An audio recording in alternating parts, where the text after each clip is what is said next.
Mesdames, Messieurs, bonsoir et bienvenue à ce 19h sur les antennes de Numérique à Télévision. Les titres, les FARDC déterminés à combattre toutes les forces négatives. Elles ont repoussé ce matin une attaque d'un groupe rebelle dans l'est du pays. Vers un rapprochement entre le MLC et le PALU, les deux partis politiques qui se sont rencontrés ce vendredi envisagent de mettre en place une plateforme électorale. Et nous allons revenir sur la célébration de la Journée internationale des droits de la femme avec la mise en place des cliniques mobiles pour expliquer aux femmes les méthodes et la nécessité de la planification familiale. Mesdames, Messieurs, merci de continuer à nous faire confiance et vous avez parfaitement raison. Direction est du pays où les FARDC ont repoussé ce matin une attaque que des présumés ADF ont lancée contre Mapobu, une zone située dans le triangle de la mort entre la localité de Mbaukamango et Irengeti dans le territoire de Beni. D'après le capitaine Marc Azukai, le porte-parole du secteur opérationnel Grand Nord qui a livré l'information, les assaillants tentaient de reprendre le contrôle de leur ancien bastion passé sous contrôle de l'armée il y a quelques semaines. Retour à Kinshasa, l'incendie qui s'est déclaré hier jeudi dans la soirée au parking extérieur de l'hôpital du Cinquantenaire a été vite maîtrisé avant qu'il ne touche au bâtiment par une équipe des pompiers venus à la rescousse. Selon le ministre de la Santé, Oli Lunga, qui s'est rendu sur place et a constaté qu'aucune perte en vies humaines n'a été déclarée. Néanmoins, que 2 cliniques mobiles et une ambulance ont été calciné, précisant que les véhicules et matériels se trouvant dans le hangar situé à 150 mètres des bâtiments de ce complexe hospitalier n'ont pas été touchés par le feu. Selon le ministre, c'est une policière de garde qui aurait donné l'alerte en constatant des étincelles qui s'échappaient du dit parking. Cela n'a pas empêché la police scientifique et les agents du parquet d'ouvrir une enquête sur les origines de ce sinistre. Le premier jeudi de chaque mois de mars, le monde entier célèbre la Journée internationale du rein. La journée cette année a été célébrée sous le thème rein et la santé de la femme, tout justement puisque cette date a coïncidé avec la Journée internationale des droits de la femme. Occasion pour l'association des néphrologues de sensibiliser la population sur cette maladie. Je vous propose de suivre le docteur Chantal Zingavuvu. Elle est au micro de Théodore Chitolet. Lors de ces journées mondiales des reins, nous, de la SOCONEF et ACEPAMA, des associations réunies pour cette année. Enfin, c'était le premier jeudi du mois de mars. Pour cette année, ça coïncidait avec la Journée internationale de la femme. Ce qui a fait que nous étions dans des marchés, justement pour sensibiliser. Dans des grands marchés, on était dans le marché des libertés, grand marché et marché Gambela. Bon, nous nous sommes dit, l'objectif était pratiquement d'atteindre plus de 10 000 passants. Dans la République démocratique du Congo, il y a environ 12,4% de malades. Raison pour laquelle, comme je vous avais dit, cette association s'attelle vraiment à sensibiliser la population. Donc, pour éviter la maladie rénale, donc, il y a un groupe, d'abord il faut savoir, il y a tout un groupe de personnes à risque. Quand on dit des groupes à personnes à risque, c'est des malades, on prend les groupes des hypertendus, les diabétiques, les cyclanémiques, les VIH. Donc, toutes ces catégories de gens, ils sont exposés. Donc, tôt ou tard, ils vont développer une maladie rénale chronique. Comme j'ai dit, ça évolue à bas bruit. Donc, un hypertendu doit se faire dépister. Checkez vos reins et vous allez savoir vous êtes à quel stade. Comme ça, on pourra vous suivre pour éviter les pires. Arrivé au stade 5 qui demande la dialyse, c'est un traitement coûteux en plus. Autre chose, fin du feuilleton consécutif à la risque dans le couloir de la primature avec la démission du directeur de cabinet du Premier ministre. Michel Somoué fait les frais des pratiques généralisées dans les cabinets ministériels et autres régies financières. Vous allez le voir, ce n'était là que la partie émergée de l'iceberg. Commentaire Winmoro Fell. Le petit séisme qui vient de secouer le cabinet du Premier ministre à la suite d'une rixe parmi ses proches collaborateurs et qui a débouché sur la démission du chef de cabinet, reste révélateur du climat habituel dans les hautes sphères de l'exercice des charges publiques. Pour autant, est-il vrai que toute pratique que la Constitution et les textes réglementaires n'interdisent pas expressément autorise des excès qui conduisent au délitement de l'éthique? En d'autres termes, ce qui n'est pas interdit en devient-il de facto autorisé? Pas nécessairement. Les textes restent muets sur le recrutement des membres de famille. L'on découvre régulièrement, par exemple, que des députés présidents fondateurs nommés aux fonctions incompatibles avec le statut de parlementaire soient remplacés dans l'hémicycle par des suppléants qui se trouvent être leurs épouses, maris, enfants ou petites sœurs, au mépris d'une démarche démocratique interne au sein de leurs partis politiques respectifs. Un ministre du Travail fraîchement nommé qui parachute femmes et filles au conseil d'administration d'une institution de formation professionnelle prestigieuse avant de retirer la première face à un tollé général scandalisé, ou encore cette députée appelée au gouvernement et qui installe sur son strapontin une jeune sœurette tirée des couloirs poussiéreux d'une entreprise publique bancale. Dans les cabinets ministériels, régies financières et ailleurs, les exemples sont légion, au point que la banalisation du népotisme, du tribalisme et autres régionalismes sont érigés en règle, d'où la pléthore des personnels recrutés sur des bases subjectives aux antipodes des règles d'éthique, de dignité et d'intégrité inhérents à l'exercice des charges d'État. La scène vécue à la primature n'est que la partie visible de l'iceberg.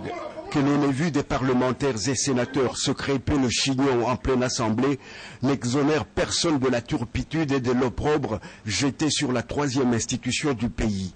La raison, un honnête exercice introspectif et surtout le respect dû à la nation devrait conduire les uns et les autres à se démettre avant que l'autorité supérieure ne prenne ses responsabilités.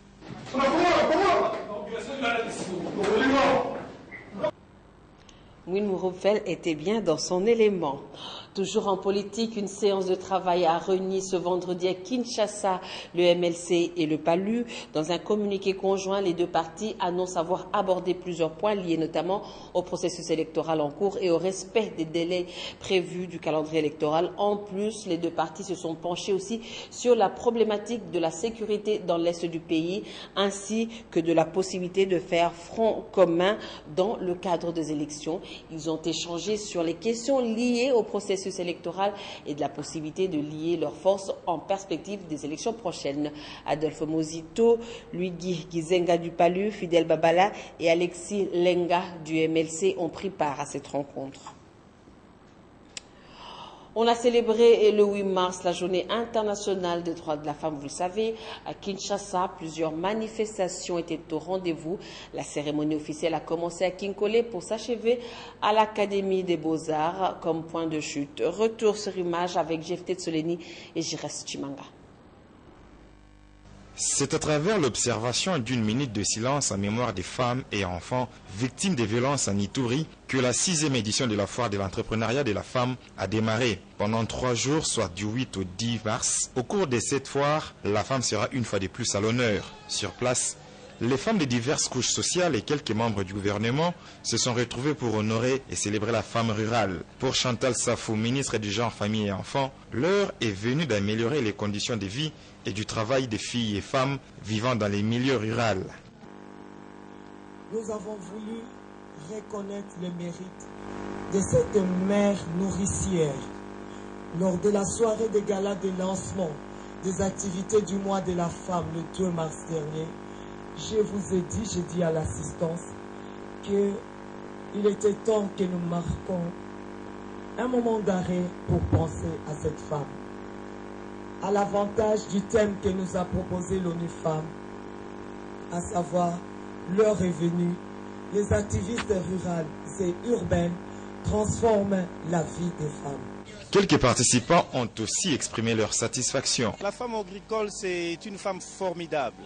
Nous sommes là derrière la femme agricole, nous la soutenons et nous pensons que nous devons réfléchir au-delà du mois de mars pour cette femme-là, parce que c'est une femme qui tient du mois de janvier jusqu'au mois de décembre. La femme rurale évolue dans un coin éloigné et elle a besoin de beaucoup plus de sécurité. Alors par rapport à ça, nous avons estimé bon de nous représenter pour dire que nous sommes là.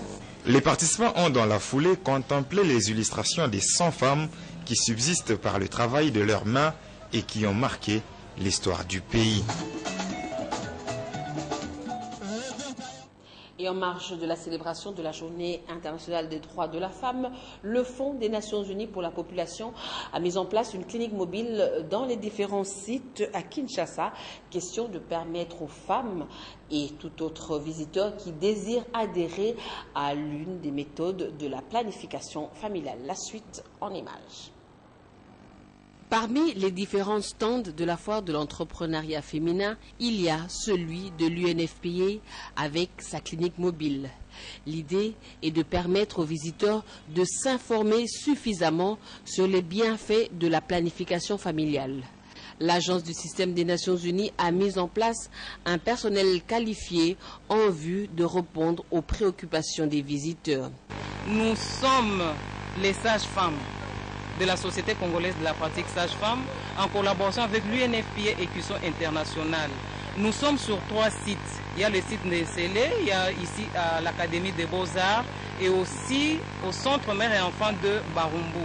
Nous appelons toutes les femmes qui sont encore en train d'hésiter ou qui sont à la maison de venir, d'accourir pour choisir les méthodes afin de se protéger. Nous avons la Jadel, celle qui est beaucoup plus sollicitée par nos clientes. Nous avons la DMPA ou bien Dépôt-Provera. Nous avons la pilule du lendemain ou pilule contraceptive d'urgence. Nous avons les pilules orales, combinées ou non combinées. En fait, nous avons beaucoup de méthodes. Constatez que la femme, la cliente préfère plus la Jadel. Là, elle se repose pendant 5 ans. Mais celle qui veut que avant 5 ans, elle peut retrouver la maternité, elle peut venir passer partout où se retrouvent les sages-femmes formées, on enlève, on retire, puis elle retrouve la maternité. L'idéal pour une bonne pratique de la planification familiale, c'est que le couple se soutienne, s'encourage mutuellement dans l'utilisation de la méthode contraceptive de leur choix. Et dans la province de l'Omani, la journée dédiée à la femme a été célébrée également avec faste. Au cours d'une conférence débat organisée dans la salle Ubuntu, le gouverneur Patrice Kamanda Chibango Muteba a invité les femmes de sa province à privilégier la paix sans laquelle on ne parlera jamais de l'émancipation. Tout à fait autre chose, pas de repos à la Société nationale d'assurance. L'assureur national poursuit avec l'opération Jeudi sinistre. La SONAS a traité et payé 240 dossiers dans les branches d'assurance automobile, vie et incendie. Gloria Sea, Tapilutounou et Chirachimanga pour le reportage. Comme d'habitude, la direction générale a payé la grande partie de dossiers traités. Elle a traité et payé 95 dossiers. 26 dossiers traités et payés dans les agences de Kitambo et limités en raison de 13 dossiers par agence. 12 victimes indemnisées dans l'agence de la Gombe, 11 dossiers traités et payés dans chacune des agences du commerce et de la DGI Gombe. 18 victimes indemnisées dans les agences de Kassavubu et Wilri en raison de 9 par agence. Au même moment, 8 dossiers traités et payés dans chacune des agences de Ngiringiri, Ndjili et Sele-Maluku. L'assureur national a également indemnisé cette victime à l'agence du 30 juin. Pendant ce temps, à l'agence d'Engaba, la SONAS a payé 6 dossiers. Entre-temps, 5 dossiers traités et payés dans chacune des agences de Kalamou et Mongafula. Par ailleurs, 16 dossiers ont été traités et payés dans les agences de Kimbanteke, Kintsuka, Massina et Yolo en raison de 4 dossiers par agence. 3 victimes indemnisées dans chacune des agences de Bijngobila, Funa et Sosimat. Enfin, un seul dossier payé dans chacune des agences de Mbenteke, Libération et Ndolo. Les bénéficiaires ont eu de mots justes pour remercier la directrice générale de la Société nationale d'assurance, Carole Aguito Amela. Parlons compétition africaine interclub. Nous sommes là en sport. En Ligue des Champions, la CAF a désigné des arbitres sud-africains pour le match retour des 16e de finale entre l'ASV Club et Difa du Maroc. Les dauphins noirs de la capitale, qui ont perdu 0-1 au match aller, devront gagner par 2 buts d'écart pour se qualifier en phase des groupes. Le match Mazembe sera arbitré par des Mauritaniens. Et en coupe de la CAF, des SMP Maniema Union de Kindu joueront leur match retour le dimanche 18 mars.